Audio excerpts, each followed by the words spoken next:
এক ঘন্টার মধ্যে বাংলাদেশ দখলের হুমকি দিয়েছেন ভারতের নাগা সাধুরা। এক ঘন্টার মধ্যে বাংলাদেশ দখলের হুমকি দিয়েছেন ভারতের নাগা সাধুরা। মাত্র 1 ঘন্টা সময় পেলেই বাংলাদেশকে দখল করে নেব, ঠিক এমনটাই বলেছেন ভারতের নাগা সাধুরা।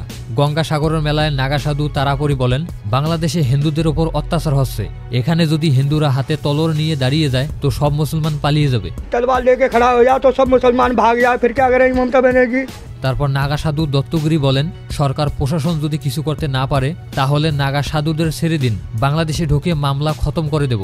সরকারের উচিত সনাতন ধর্মাবলম্বীদের উপর যে অত্যাচার হচ্ছে তা বন্ধের জন্য পদক্ষেপ নেওয়া, না পারলে নাগা সাধুরা দাঁড়িয়ে গেলে কেউ বাঁচাতে পারবে না। তো আজকের ভিডিওতে আমরা দেখতে চলেছি নাগা সন্ন্যাসী কারা এবং এরা কতটা ভয়ঙ্কর, এদের অস্ত্র ভান্ডারে কি কি অস্ত্র রয়েছে, এদের কাছে কয়টি মিসাইল এবং কয়টি পারমাণবিক অস্ত্র রয়েছে। তাই আপনাদের অনুরোধ করব ভিডিওতে একটি লাইক দিয়ে চ্যানেলটি সাবস্ক্রাইব করবেন। আর আপনারা এই ভিডিওটি কোন জেলা থেকে দেখতেছেন তা অবশ্যই কমেন্ট করে জানাবেন।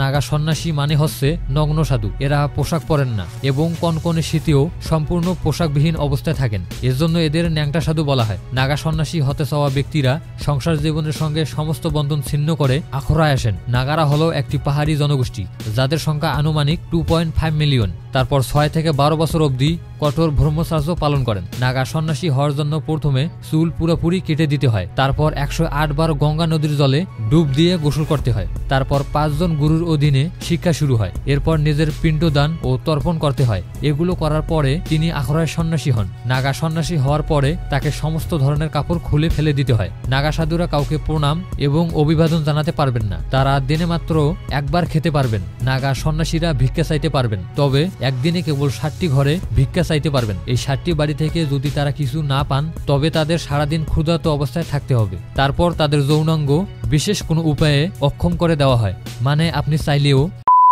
নাগা সন্ন্যাসীরা সারা জীবন শরীরে তেল এবং সাগান লাগাতে পারবেন না। প্রিয় বন্ধুরা, একটি দেশকে দখল করার জন্য মিসাইল এবং পারমাণবিক বোমা কতটা গুরুত্বপূর্ণ তা আপনারা ভালোভাবে জানেন, কিন্তু আমি অনেক ঘাটাঘাটি করার পরেও নাগা সন্ন্যাসীদের কাছে কোনো মিসাইল এবং পারমাণবিক বোমা খুঁজে পাইনি। আমার মনে হয় মিসাইল এবং পারমাণবিক বোমা হিসেবে এই বিশেষ উপাদানগুলো ব্যবহার করে। সেই উপাদানগুলো হচ্ছে তারা শরীরে ভস্ম মেখে থাকেন, আর এই ভস্মে থাকে গোবর, বেলপাতা, কলা সহ বিভিন্ন ধরনের দ্রব্য। তারা এগুলোর সাথে কাঁচা দুধ মিশিয়ে এক মিশ্রণ তৈরি করা হয়, এগুলো তারা গায়ে মেখে থাকেন। নাগা সন্ন্যাসীরা বলেন এই ভস্ম নাকি বিষাক্ত পতঙ্গ, সাপের হাত থেকে রক্ষা করে। শুধু যে পুরুষরাই নাগা সাধু হয় এমনটা নয়, মহিলারাও নাগা সাধু হন। পুরুষদের মতোও সম্মান নাগা মহিলাদের দেওয়া হয়, ঠিক পুরুষদের মতোই মহিলাদেরও চুল ফেলা, নিজেদের পিণ্ডদান ও তর্পণ এবং গঙ্গা স্নান করতে হয়। পার্থক্য বলতে পুরুষ নাগারা সম্পূর্ণ পোশাকবিহীন অবস্থায় থাকেন, কিন্তু নাগা মহিলারা এক টুকরো সেলাইবিহীন হলুদ কাপড়ে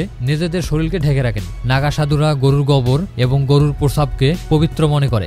ভিটামিন B12 नहीं मिलता है, তাই তারা বাংলাদেশকে 1 ঘন্টায় দখল করতে চাইলে মিসাইলের ভেতরে গরুর গোবর এবং গরুর প্রস্রাব দিতে পারে। মিসাইলে এই সব উপাদান দিলে বাংলাদেশের নির্দিষ্ট লক্ষ্যবস্তুতে আঘাত হানতে পারবে। এই দিক দিয়ে বলা যেতে পারে বাংলাদেশ 1 ঘন্টার মধ্যে দখলও হইতে পারে। বাংলাদেশের সাধারণ মানুষ যেভাবে এই বাংলাদেশকে আবার এক স্বাধীন করলো, আমার মনে হয় এই নাগা সন্ন্যাসীরা যদি বাংলাদেশ দখল করতে আসে তাহলে এরা 3 মিনিটও দেখতে পারবে না। প্রিয় বন্ধুরা, এই বিষয়ে আপনাদের মতামত কি তা অবশ্যই কমেন্ট করে জানাবেন। আর আপনারা আমাদের এই ভিডিওটি কোন জেলা থেকে দেখতেছেন তা অবশ্যই কমেন্ট করে জানাবেন।